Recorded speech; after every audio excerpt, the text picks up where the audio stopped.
Okay, so we are going to continue on with our conversation that we had last time concerning the cells. And last time that we talked, we spent a lot of time really talking about the structure of the cell membrane. And the reason that we did and why that is so important is because the cell membrane is going to be what holds all of the internal structures of the cell together. And so the design of it is very specific. The parts that you have involved are selected because of the features that they have really allow them to be able to do their job very well. We talked about the lipids, those fatty little structures that are going to make up most of your cell membrane. And the reason that that is so important, and it's not just by chance that your cell membrane is made out of lipids, is because that fat component prevents the cell membrane from dissolving in water. If you think about a majority of your cells, they live their entire lives in a liquid environment. And so the fact that they are not going to dissolve or break down in that liquid is very, very important. So that is why we see that lipid um, being the main part of our cell membrane. We also talked about the carbohydrates and we talked about the proteins being present in that cell membrane and the role that they play. So in that first conversation, just really getting a feel for why the cell membrane is designed the way that it is and how that helps the cell to do its job. So we're going to continue and extend off of that. You should still be in that first packet that we were last time, looking at the types of organelles. Now, when I brought up organelles last time, I indicated to you guys to really think of them as being the equivalent of the organs you guys have in your body, just obviously on a much smaller scale. So the things that we have to do to be able to keep going, the cell relies on a lot of those same functions to be able to stay alive and do what it needs to do. So as we talk about these, you might notice that it correlates very closely with a organ that we have and kind of performs the same tasks, which would make sense, just doing it on a smaller level. So looking at the packet where I want you to go back to, there are two slides that outline the different types of organelles, the non-membranous as well as the membranous organelles. And so that's where we're going to pick up. In looking at these two types of organelles, as we move forward and have our conversation, one of the things that you might notice is that the organelles that have that membrane layer around them, so you have that extra covering around the outside of the organelle, tend to be the organelles that really perform a higher level function. And there is something that happens within that organelle that needs to be confined and separated from the rest of the cell. Whether that's a digestive enzyme that you wouldn't want to leak outside of the cell, or that's some chemical reaction that has to be housed within that organelle so that you make sure it happens the way that it's supposed to. Now, I'm going to actually start with the non-membranous organelles. There are 6 of them that we're going to go through, starting with the cytoskeleton. The cytoskeleton would be the equivalent of the bone structure that we have in our body. And with the cytoskeleton, it's going to typically be found right inside the cell membrane. So you have that lipid bilayer, those 2 layers of lipids, which are going to make up that cell membrane. And then just on the inside is where you would find the cytoskeleton. Typically, cytoskeleton is going to be made up of protein rods. So just think of very, very small toothpicks. And that's what your cytoskeleton kind of consists of.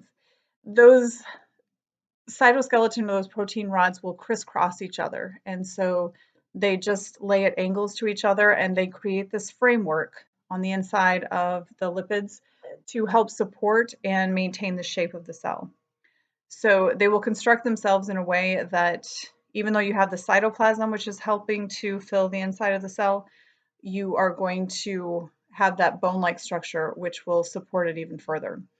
Now, one of the things that is unique about the cytoskeleton is if you think about our bones have a very specific location and they don't get to leave that location.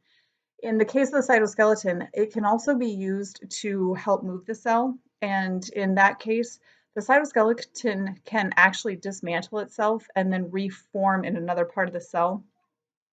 So if it needs extra protection or extra support somewhere, or like I said, if it wants to move, it will overload that cytoskeleton in one location, kind of making it heavier and getting movement in the cell that way. So it does a couple of different things within the cell, and unique in the fact that it can break down and then rebuild itself somewhere else in the cell. The second one that we have on the list is the microvilli. Um, True to its name, micro indicates small, and the villi in this particular case, and we will talk about villi in other chapters, but when we talk about microvilli, these are going to be extensions that you guys have on the cell. And typically, anytime that you have these microvilli, you have these, like I said, tiny little extensions. They stick off the surface of the cell. And because nothing in anatomy is by chance, there's a reason why we would have them. And these are going to be located in places where you need a little bit more surface area. So those villi stick off the surface, they increase the surface area of the cell as a whole and allow the cell to be able to do things that it wouldn't otherwise. The three big things that we're going to see with those microvilli, number one is they are going to be used for absorption. So in some cases, those microvilli just work a lot like straws, and they will pull out nutrients, vitamins, other materials that are going to be beneficial for our cells to have, and draw or pull those items in. It can also be used for secretion, so just the opposite. If you're trying to eliminate something from the cell, they can be used in that manner. And then the other one that we have with the microvilli is they can actually be used for cell adhesion.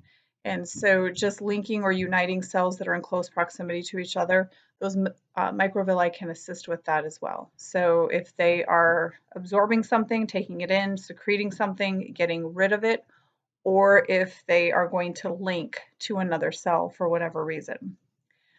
Number three on the list are the centrioles. And the centrioles are these unique structures that we have within the cell. Most of the time, they are going to hover right around the cell nucleus. Now, the cell nucleus is typically the largest organelle that we have within the cell, and it is the brain of the cell. It controls everything that happens in the cell. It regulates, monitors the conditions of the cell, and if anything in the cell needs to change, it's the job of the nucleus to carry that out. So what our brain does for our human body is what the nucleus would do for the cell. So as I just mentioned, those centrioles spend a large majority of their time hovering around the outside of the nucleus. And the only time that they really ever leave is when the cell goes into the process of cell division. And at that point, they will separate from each other. One goes to the North Pole, the equivalent of, if you kind of think of an Earth type reference, the North Pole of the cell, and then the other one would go to the South Pole. So they completely separate from each other. They go to the extreme opposite ends of the cell from one another, and then they have a job and a role that they will perform through the process of cell division. Number four is cilia. Cilia are these tiny little hair-like extensions that you guys have on the surface of the cell, not to be mistaken with a flagella. And I'll kind of clarify the difference between the two. Cilia are short extensions that you would have on the surface of the cell, and typically when you have cilia, you have a bunch of them. Now, in the case of cilia, they are generally going to be used in order to help clean and keep debris from building up around the outside of the cell. So you would have them mainly in like your respiratory passages. So as we inhale and pull air in, we're not just taking in clean, fresh air. We're getting dirt, we're getting other material, anything that's floating in the air is going to get pulled in with that as well. And the cilia are going to help prevent that material from getting all the way into our respiratory passages, our bronchi, our bronchioles, and down into the lungs specifically. With the cilia, as I mentioned, typically have a lot of them on the surface of the cell, but they are very short, and main focus is going to be in cleaning. On the other hand, when we look at flagella, if you have a flagella that is attached to the surface of the cell, typically there's only one. It's a very long extension, and its primary focus is going to be to help move the cell. So, cilia, short, a lot of them for cleaning. Flagella, long, typically just one, and used for moving or propelling the cell from one location to the next. When we take a look at number five is going to be the ribosomes. Ribosomes are these tiny little structures that we have, and you find them in two different locations of the cell. They are either going to be on the surface of the endoplasmic reticulum, and I know we haven't got to the endoplasmic reticulum quite yet, but they are fixed to the outside of the ER, or you also can find them free floating in the cytoplasm. Now, the ribosomes are going to be huge in the process of producing protein for the cells. And proteins are basically used to build muscle, to build new tissues. They help in the process of building DNA, cell organelles. You have protein in almost every structure that we have in some way, shape, or form in the body. And so these little ribosomes are going to help produce those proteins. They produce all different types of proteins. So depending on if you're building muscle tissue or if you are building epithelial tissue, it can give you all of the material you need in order to properly build whatever protein the body needs. I know we have a number 6 on there. We're not going to go through number 6. We're going to jump over to our membrane organelles and look at those. So with the organelles that have membranes, the first one on the list is that endoplasmic reticulum, which I just mentioned with the ribosomes. Now, the endoplasmic reticulum is a very unique structure, and it typically runs from right outside the nucleus. Now, the nucleus, which I just introduced a second ago, I talked about as being the brain of the cell, controls everything, takes care of everything that needs to happen within the cell. And in order to help protect that, if you think about our bodies, our brain needs to be very well protected. We put a bone structure around it for a extra measure of protection.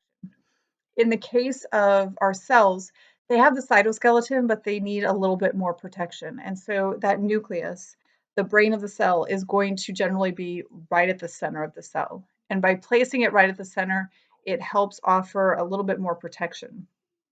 So if you think about your cell, the nucleus right at the core, the endoplasmic reticulum is going to originate right outside of that nucleus.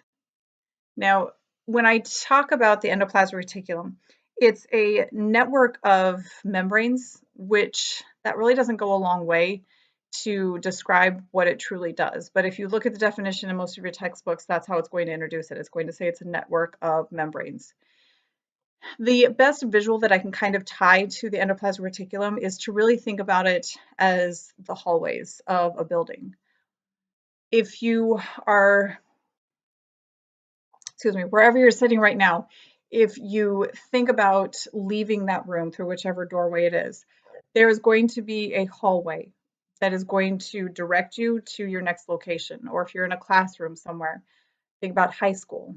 You were sitting in your class, the bell would ring, you'd get up out of your seat, go to the door, and now you're in this maze of hallways and you have to maneuver through those hallways to get to your next class.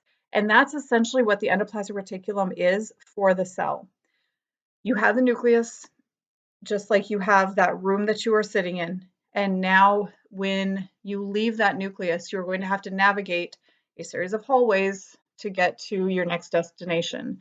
And the endoplasmic reticulum is going to take anything that was made in the nucleus and is getting sent somewhere else, and it's going to maneuver that product that was made by the nucleus and deliver it to where it needs to go. So it's a way of maintaining order within the cell because your nucleus is also making products all the time. And once those products are made within the nucleus, they have to get shipped out. The endoplasmic reticulum is going to create that pathway that makes sure that those products get to where they need to go. Now, as you can see there, endoplasmic reticulum is typically abbreviated as ER. And if you want to use the ER abbreviation, that's fine. Just make sure that you can attach that endoplasmic reticulum term with it as well. You will see a couple of different letter designations. In some places, you might see SER. The S stands for smooth. A minute ago, I introduced the idea of ribosomes. Ribosomes are those tiny little structures that produce proteins.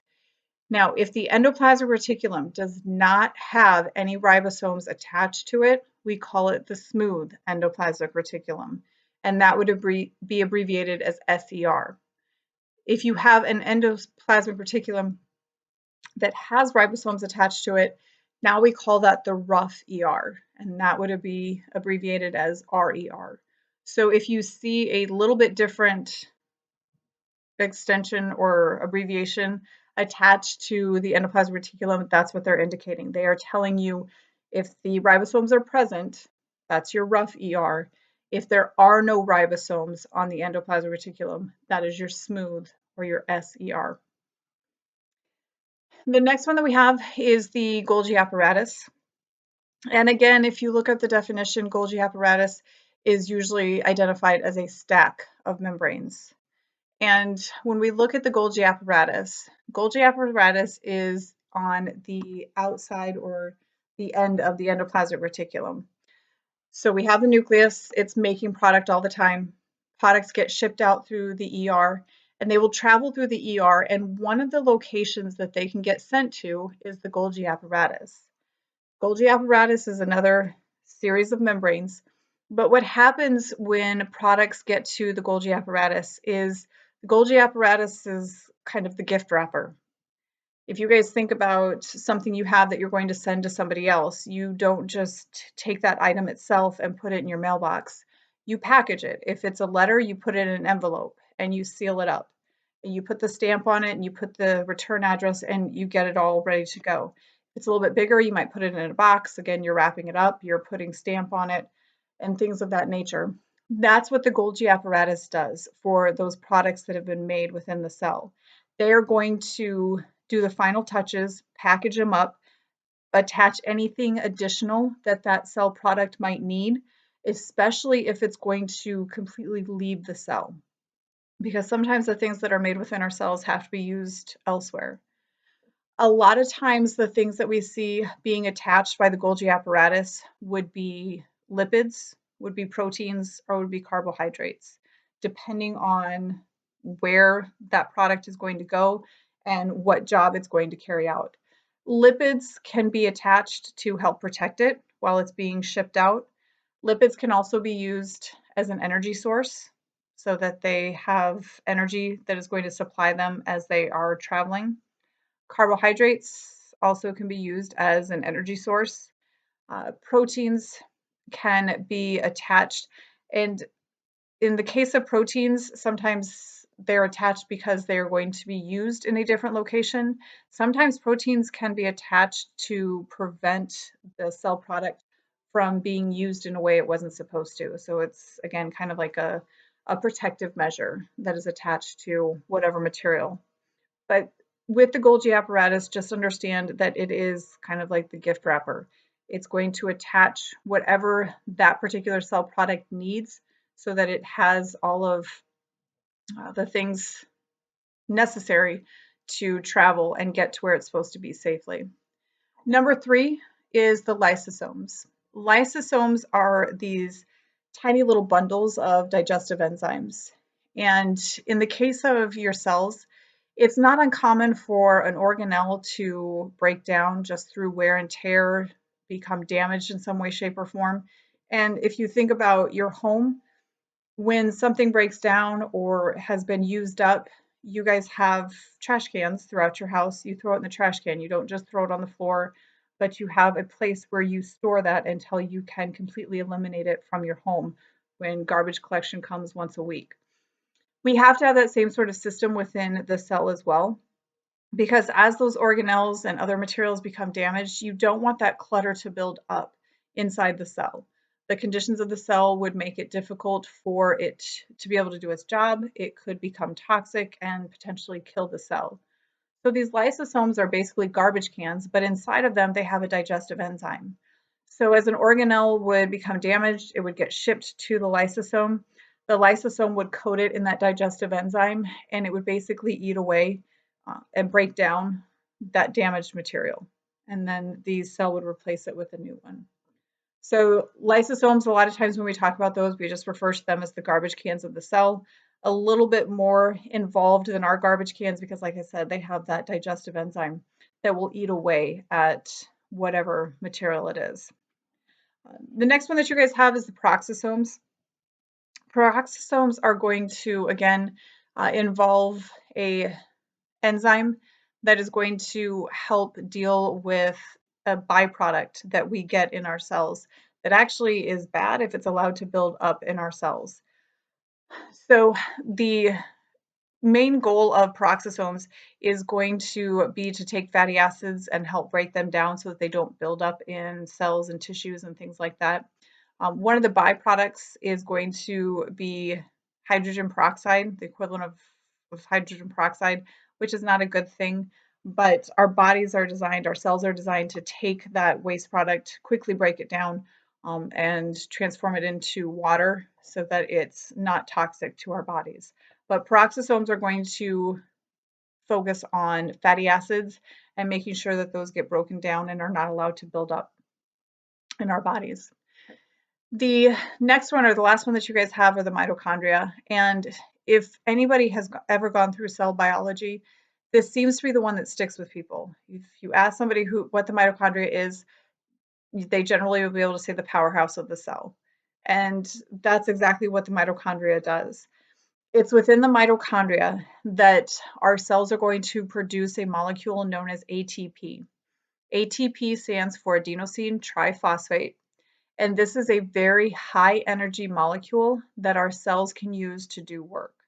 So if you think about things that you guys have at home, if you want them to work and to continue working, you have to give them an energy supply. If you want your phone to work, you have to charge it. If you want your car to work, you have to put gas in it. And so the mitochondria are supplying the fuel source for our cells to be able to do their work. Now, with the mitochondria, it has two layers wrapped around it. It's actually believed that the mitochondria came around because it was engulfed by a bacteria long time ago. And that's why we actually see two membranes, because the mitochondria had its own membrane, and then the bacteria that engulfed it had its own membrane as well, creating this double layered cell organelle.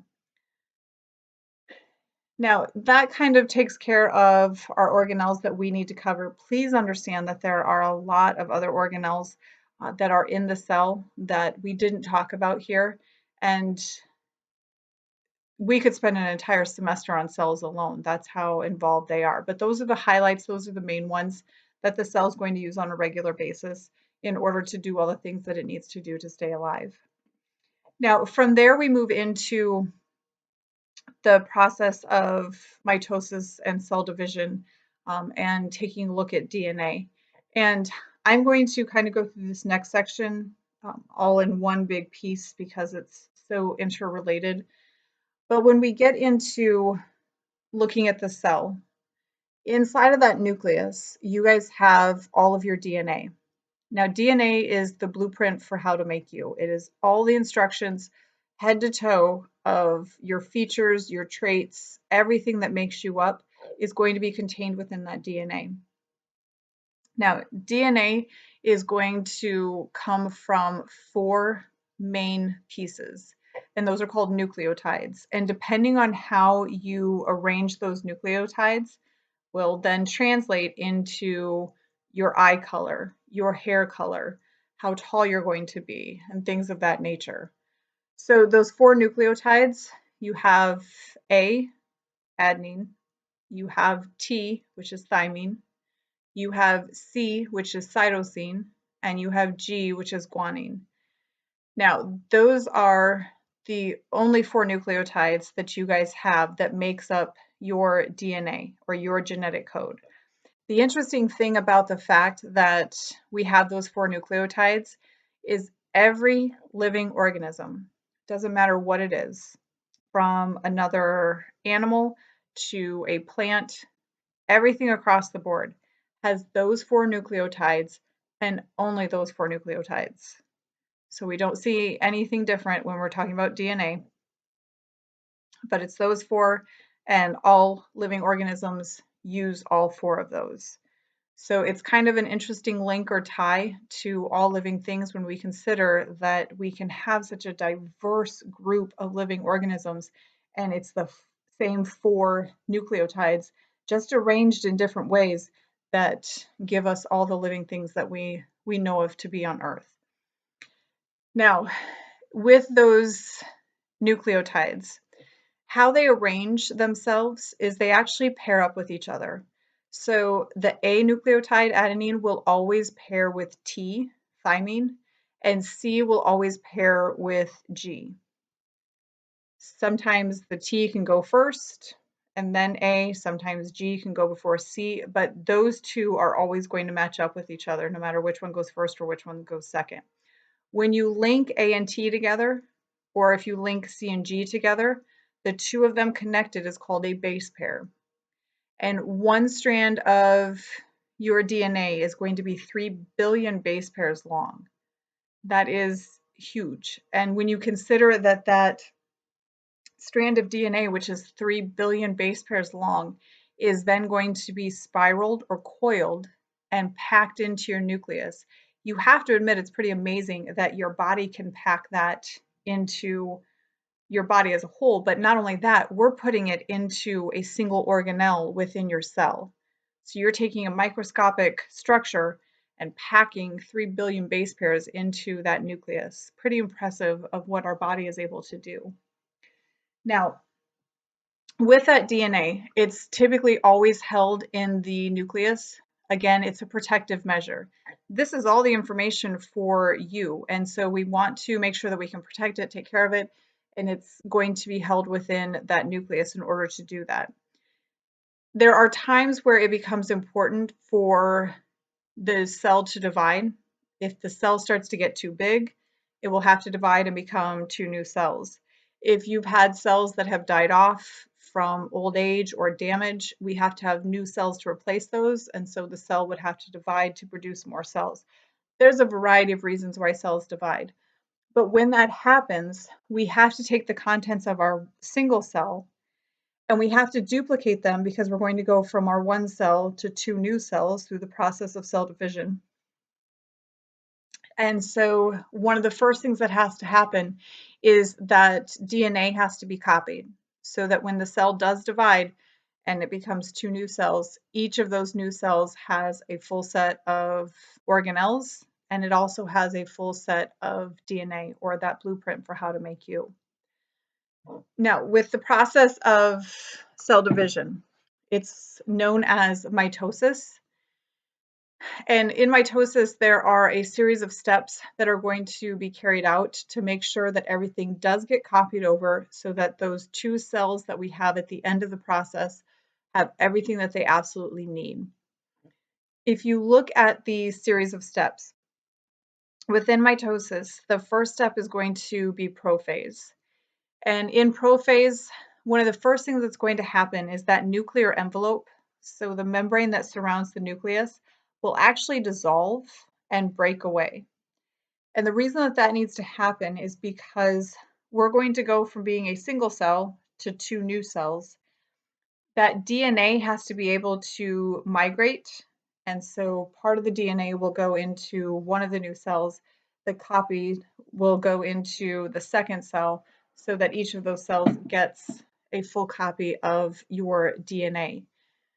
So in order for that to happen, that nucleus dissolves, breaks away, so that the DNA is able to freely move throughout the cell and make sure that it's strategically positioned so when the cell divides, each cell has the DNA that it needs. The second part of mitosis is metaphase, and the prefix meta means middle. So what will happen is your DNA will line up right through the middle of your cell. Again, kind of thinking of an Earth reference, we already talked about the North Pole and the South Pole. If you think about where the equator would be on the Earth, the DNA will line up right through the center.